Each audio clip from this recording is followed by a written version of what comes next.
Good evening, ladies and gentlemen. Welcome to another edition of Understanding Our Founders' Constitution.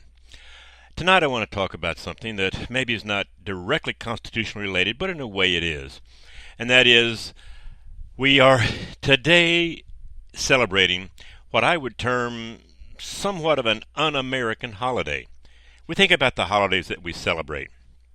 Starting back after the first part of the year, we celebrate President's Day, honoring it. Initially, it was when I was a child growing up, we had Washington's birthday and Lincoln's birthday, but now they've combined it into just one holiday to celebrate those who have served as our country's chief executive. We celebrate Martin Luther King's birthday, which is a day celebrating the man who helped bring about a peaceful civil rights change. Unfortunately, there are those in this country who have not followed his advice, but have instead chosen to do exactly the opposite of what he advocated, as we recently have seen in the city of Ferguson, Missouri. We celebrate Memorial Day, properly so remembering those individuals all the way back to the founding of this country who have given and sacrificed their lives in the course of securing our freedom and our liberties. Then, of course, we celebrate Independence Day, July 4th. The signing of our Declaration of Independence, the proclaiming of the foundational principles upon which our republic was established later on when the Constitution was written. And make no mistake about it, the principles that are found within that Declaration of Independence can be seen woven throughout the fabric of our Constitution and our government. Then, of course, we have Thanksgiving Day, which was established back in the early days of our country, a day to celebrate the thanks for all that we have in this country. And I have to wonder, as we today are thankful that we were born Americans, that we were fortunate enough to come into this world, into this country known as the United States of America, if future generations will sit around a table with turkey and other trimmings and be thankful that they are Americans. I fear that the direction our country is going in, that perhaps at that time, maybe sooner rather than later, there will be no thanksgiving for being an American, but only sadness, remorse, perhaps even cursing, because there will be other nations in which perhaps they would rather have been born in. Just as there are other people in this world today who had wished they had been born in America and cursed the country into which they were born. We are certainly headed that direction unless we make some changes. But today we are celebrating a holiday we call Labor Day. And it is a holiday in which there are some good things that can be said about it, but also some things I want to point out that when we think about labor and how our government relates to it, that are wholly unconstitutional and against the principles upon which our republic was established. The holiday Labor Day was first celebrated on the 5th of September in 1882 in New York City.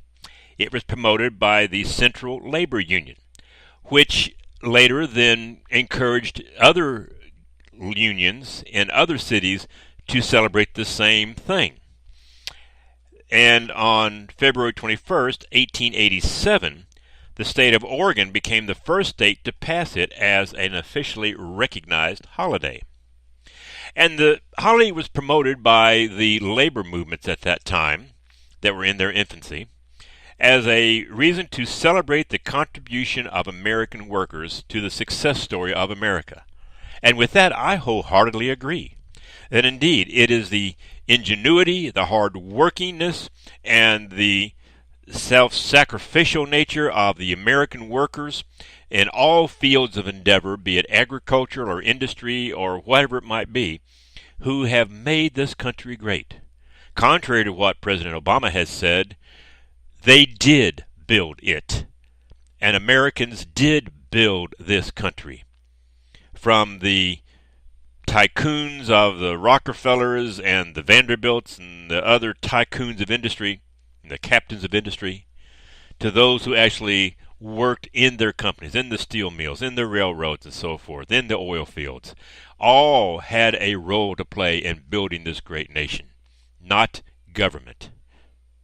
Today we see government really standing in the way of those who are workers and creating things more difficult for them to have employment and to make a wage.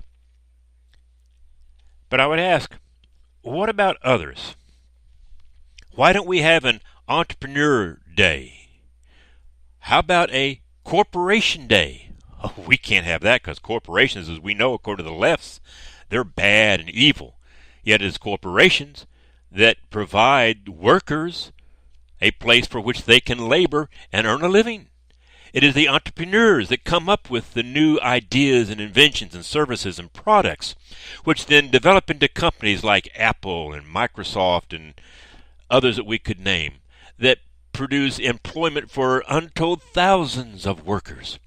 But we don't celebrate a day for them.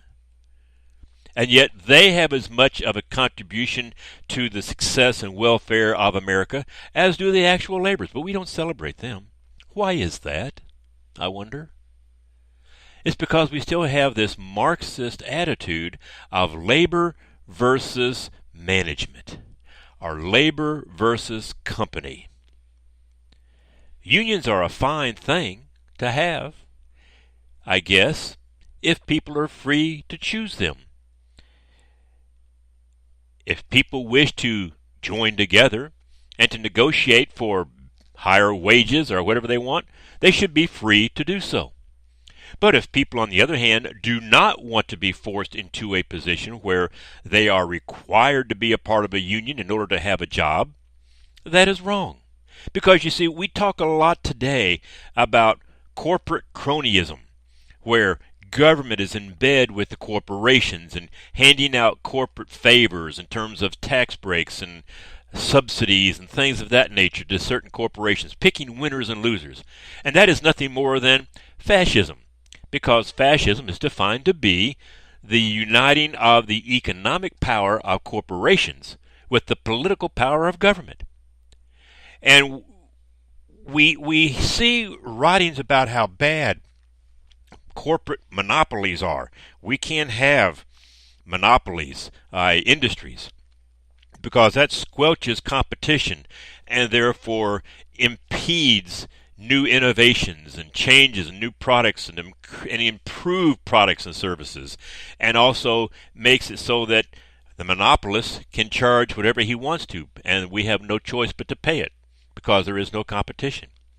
And yet, you see, corporate types of monopolies are bad just as much as monopolies of labor are bad. And that's exactly what unions are. They are monopolies of labor. And whenever you have monopolies, economies suffer. And I would ask you, when you think about labor and government's involvement in it, is that constitutional?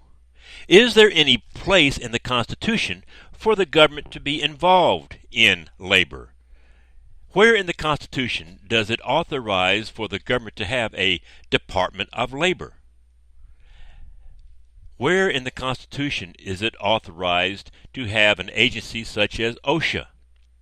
Where in the Constitution does it authorize to have a National Labor Relations Board where they can arbitrarily tell management or labor what they can and cannot do instead of working it out for themselves eventually? You see, we have highly politicized labor by making government step in the middle of it when it has no business or constitutional authority to do so. We have minimum wage laws, which really help contribute to unemployment, believe it or not, and lower wages.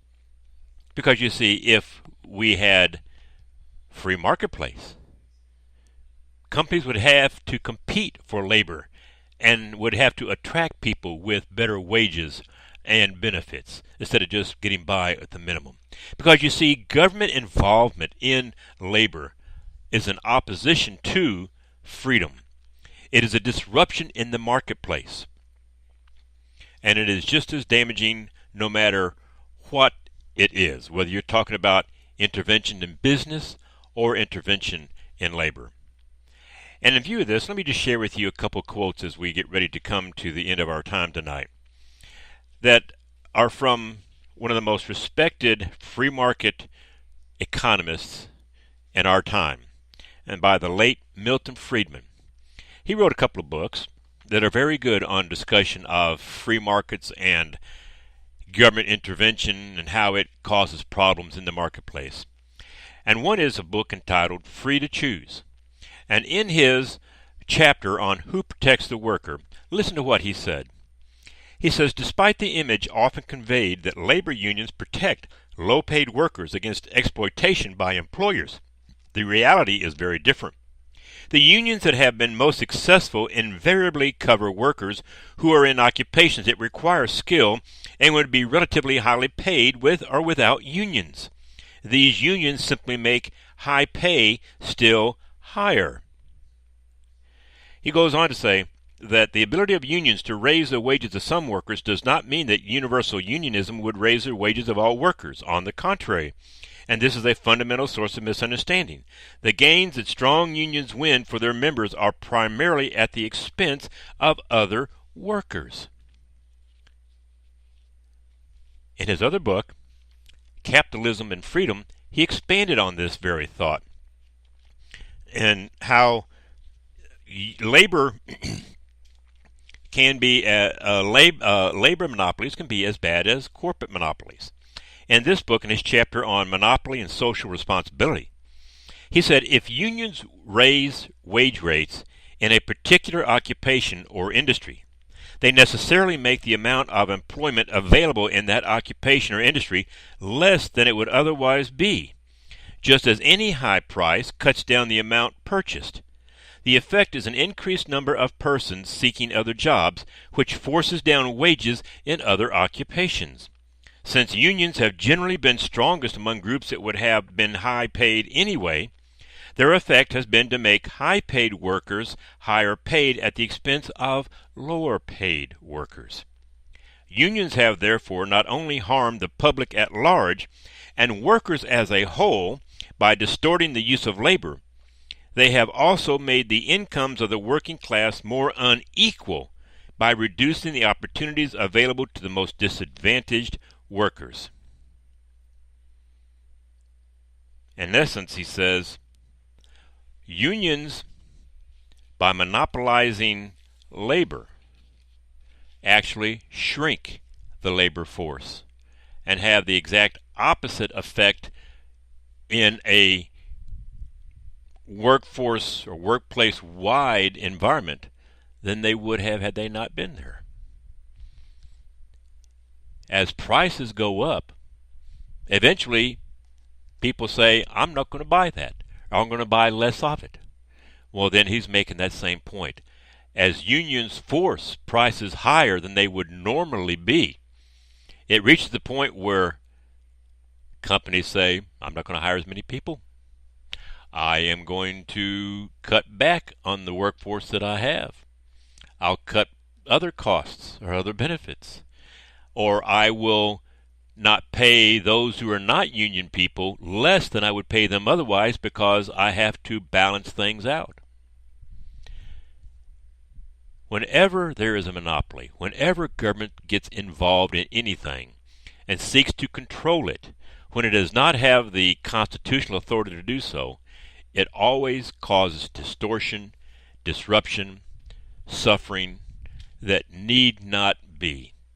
And so as we celebrate Labor Day, let's remember that yes, America has been made great because men and women over the centuries have worked hard and have been industrious, and contrary to what Obama may say, they did build whatever it was that they set their hand to do. And they are the ones who made this country great. But in doing so, as it is the unions that tout and toot their own horn about they were the ones who brought all this about, let us remember, too, that they have had more of a negative impact upon this economic welfare of our country than they have had a beneficial impact. And I would encourage you to read these two works that I quoted from today of Milton Friedman, Free to Choose and Capitalism and Freedom. I hope you've had a wonderful holiday, a day off, and have enjoyed it with your family. And until then, we will gather together next week at this time. Good night.